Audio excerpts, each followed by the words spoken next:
ourselves strong, y'all. And let's see what we got in front of us today. All right, get my Seahawk gear right, you know what I mean? Gotta look good for my peoples. Welcome back to Eddie B TV. I am, of course, Eddie B. Nice to see y'all. And we are back again for another reaction video. And for round 2 of Random Sunday here, we are gonna get into some Chris Rock and George Carlin, you know? I don't know exactly how to word it, but we're gonna find out. This is from the Chris Rock show, and I've seen this clip and I've heard of this clip, but I just have not had the chance to get to it in the time that I would have probably liked early on, but we're gonna get into it today. This is from the Chris Rock show, and he's gonna be interviewing George Carlin. Now, I didn't get into the Chris Rock show very much when it was on the air. I was a lot younger at the time, and maybe I didn't have cable or something.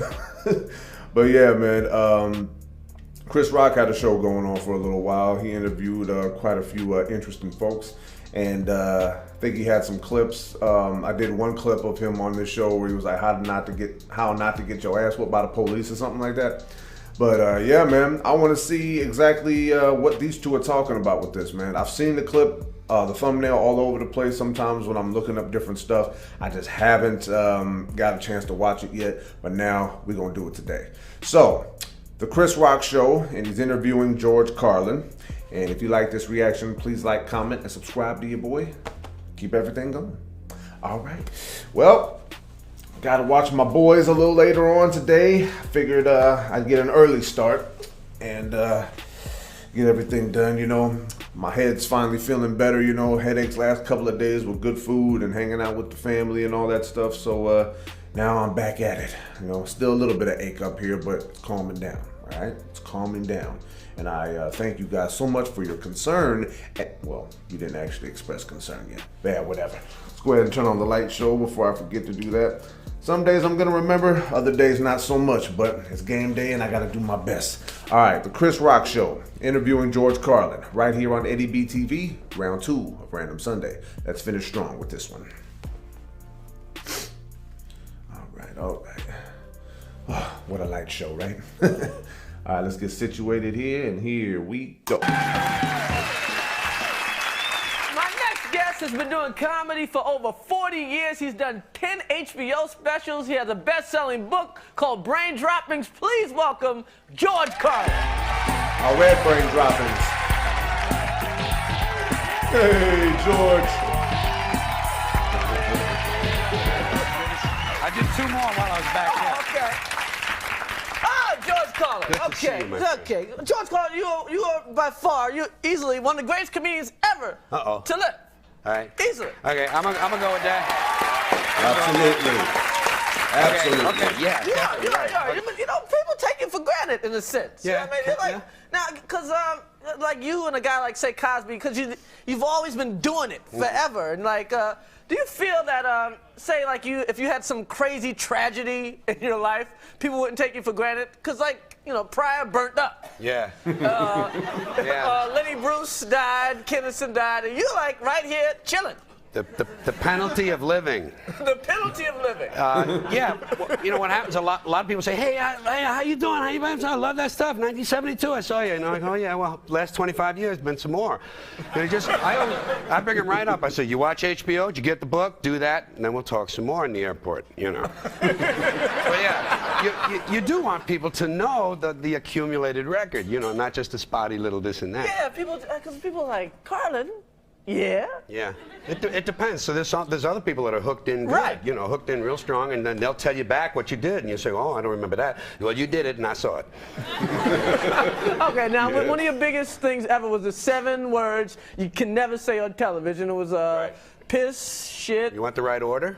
What was the order? Shit, piss, fuck, cunt, cocksucker, motherfucker, and tits. Yes. Oh yeah. Fuck twice. I know. Motherfucker shouldn't count because it's a derivative of fuck, but I put it in anyway. Yeah. Because when you put mother and fucker together, it's just. It's a better word. Yeah. Nothing's faster than a motherfucker. That's right. Nothing jumps higher. Nothing stronger. Now you know it's weird. Now you can say tits now a little bit. Yeah, a little bit. See, that's just it. And the interesting thing was you couldn't say tits, but you could say bazooms, you could go like this, you could say knockers, you could say knobs, but tits, and it's a cute word. You can say tits, because tits are cute. It sounds like a Well, they won't let you say titty. No. It's a strange. You know why? You know why I have all that inconsistent stuff? Because it's all bullshit. It's all bullshit to start with. You know, they can talk about fucking. Yeah. You can talk about fucking. You can say, you know, and everybody goes, I know what he's talking about. Or in the newspaper, they can say F ... Well, everybody knows what it means, so the thought has been conveyed, and that's all language is. And you go, I don't say fuck, it's a family newspaper. How do you think the family got started? Fucking. That's what it is. Yes. Absolutely. Yes. You know what's wild? Now, is it, you did the seven words you can't say. Is there anything you can't say now? I don't know. That gets people. I got what I like to do. I like to bother people. I like to find out where the line is, sort of sense where the line is drawn, and then deliberately cross it, and drag the audience with you. Oh yeah. And have them happy that you did it. That's the key. Once you get them over there, they say that was good. Very happy. I'm doing my next HBO a year from December, about 13 months from now, and I'm just working on things because there's one taboo in this country, I think, religion, and I really am all out attacking religion every chance I get because I just don't believe in that stuff. I think it's the worst thing that ever happened to mankind, and I get after them all the time. But that's not the only thing. Kids in this country, there's too much attention to children in this country. Every time you turn around, it's kids, and they're hiding behind kids because all they're trying to do is censor you again and take your drugs away in the name of their kids. In the name of the kids. They're trying to roll back the 60s, man. So I get after them, and I like to get in there and just bother them a little bit. There's got to be some thought with it. It's not just shock them and do that. You have to have some thought and some ideas underneath it, but then just to make them go like this a little bit in their chairs. That's what I like. Oh, yeah. That's important to me. It might not be you. Yeah. It might be a loose disc. Yes, that's all right. Well, I'll loosen it up a little more. Oh yeah. You know what's bugged out? You came up 50s, 60s doing this edgy stuff, and I was like, did you feel alone at the time? Because I'm like I remember like the old Dean Martin roast and like your crew. Like your contemporaries are guys like Alan King and other guys doing like "Take My Wife Please" jokes and stuff. Right. Yeah, the old line stand-ups. Yeah. Well, I came out of coffee houses though. I got lucky. I came out of coffee houses and folk rooms. Alan King's cool before he shoots me or something. But I came out of places where irreverence was a part of the deal. Coffee houses and folk rooms. You know, the whole idea there was to be a little bit anti-establishment, to be a little bit against the stream. You know, so I came out of that and always felt comfortable being alone. Always felt good as a kid. Loved it when my mother didn't come home on time. Boy, I'd say, oh, this is nice, man. I'll make some spaghetti and listen to the Lone Ranger, you know? To be alone is good. And I never really took part in show business. I'd show up. I didn't really contribute, you know, like they'd put me in the bunny number. You had to do the variety shows and they get you in the bunny number at the end. I had to do a little of that, but once I turned the corner, I left. Yeah, I mean, when you were around like bad comedy. Yeah. Not even bad comedy, just that other shit. Yeah, right. That big lane thing. There's this thing you do, and then there's that other shit. That's right. And I lived through, the hardest years of my life were the 3 or 4 years when I was doing straight, mainstream, bullshit television shows, because I thought I wanted to be like a Danny Kaye or something. My dream from a kid was still like that. I wanted to be in the movies and go like this for people. And I didn't know that my head... Like this? I didn't know my head was different. I didn't understand that. I thought, if I thought about it at 9 years of age, it must still be valid when I'm 21. But it wasn't. And I finally, boom, that clicked in from the acid. Thank God for acid. All right. Okay. So now that hard work stuff is bullshit. Well, it don't hurt. Acid. Somebody give me some acid right now. You know, I got people around here to get me shit, but no one ever gets me acid. Well, I'll tell you this. That's why they put it on that list of bad drugs, because they know it opens up the mind. It can be dangerous. I ain't saying it's not dangerous in some way. You take too much, take the wrong kind, get it. Where do you get your acid from? I don't. That's what's nice. Because I want the good stuff. I don't need it anymore because it's a self-limiting drug. It's the kind of drug that you take it a few times and it tells you that's enough. We're cool. Now we're happening, and that's what happened to me. As opposed to shit like this and shit like that. And like this? Yeah. Well, sometimes you shoot up directly in the neck to get it to your head quicker. Or so you hear. Yeah. Yeah.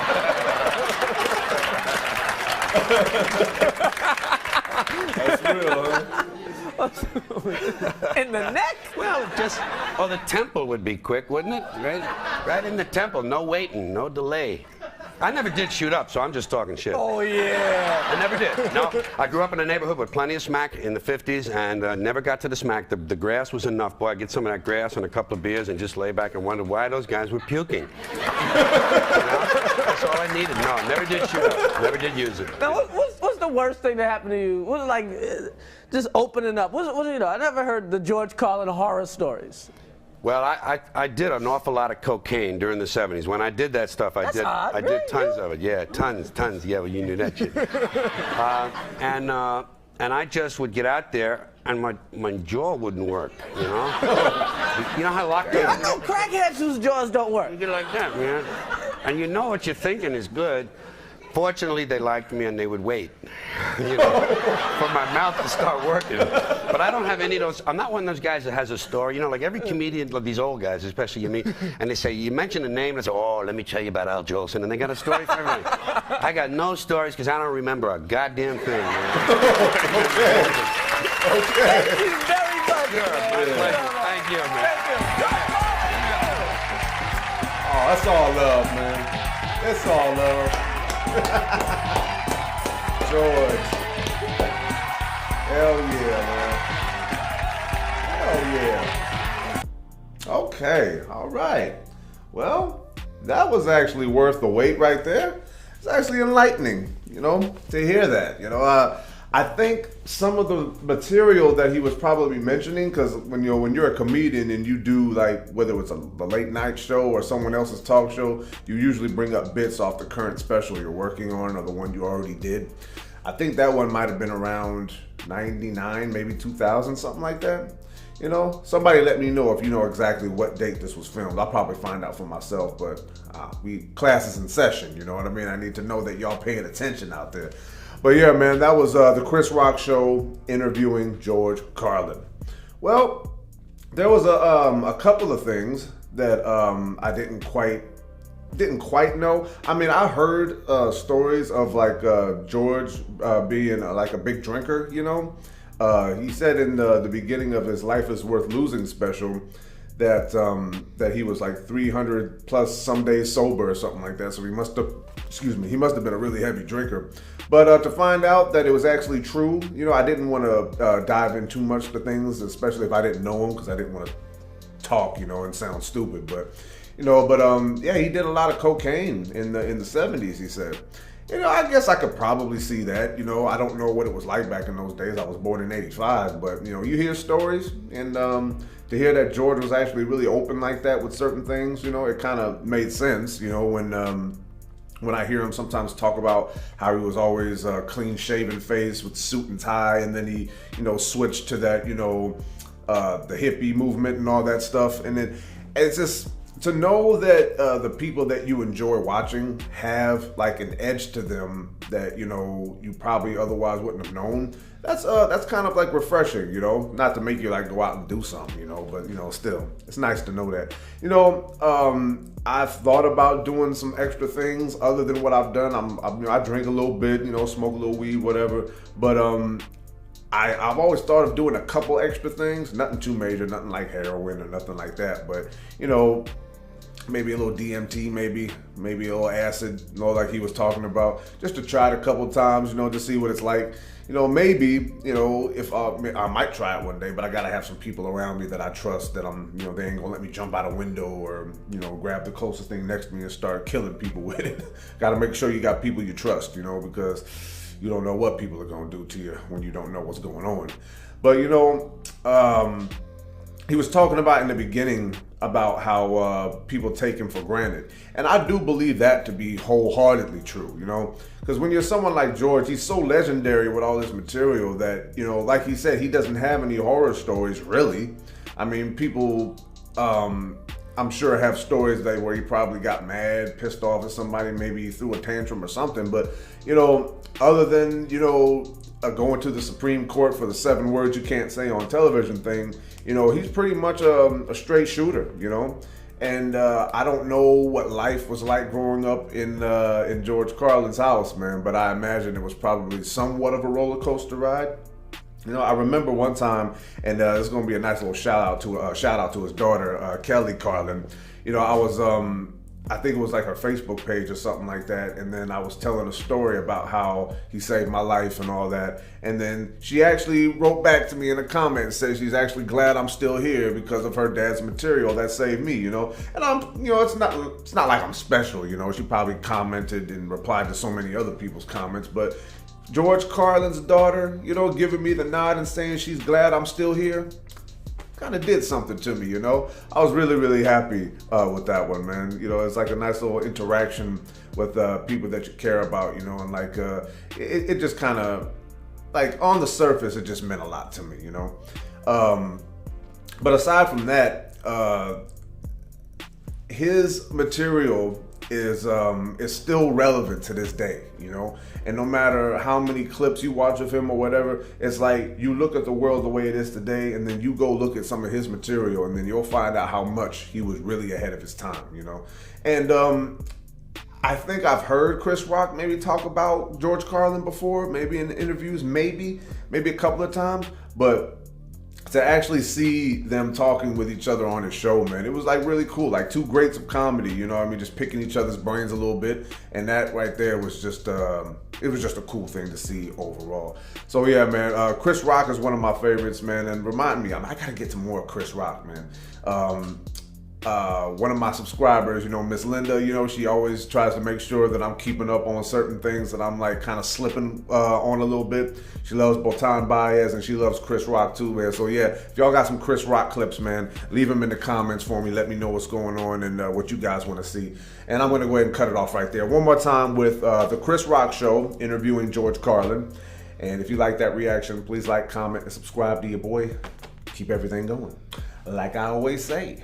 So yeah, man, I got through the week, you know, with some stand-up comedy clips. You know, I did not think that I was gonna do anything really for the holidays, you know. I didn't really do much for Thanksgiving. You know, I did a little shout out for Halloween and all that, but you know, I just figured, you know what, why not? It's the first holiday season I've had doing this channel, and why not do a little something to reach out? I know it's catchy, you know what I mean? Like some people like, hey, do this, you might get more. Well, that's not my numero uno concern, but you know, as long as I got people still tuning in and you guys got stuff you want to see and I can get to it, that makes me feel pretty okay.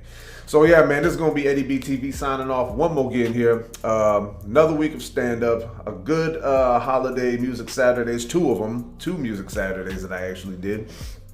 And I was actually pretty cool with my choices, and some things that I hadn't heard before I got to hear, and it was really just cool overall to know that, you know, I can still open this thing and know that I can let some new stuff in, you know. I'm pretty set in my ways with a lot of things that I like, but you know, still, I can't be a moron, you know. I gotta actually open up and know that there's other things out there that I might actually like.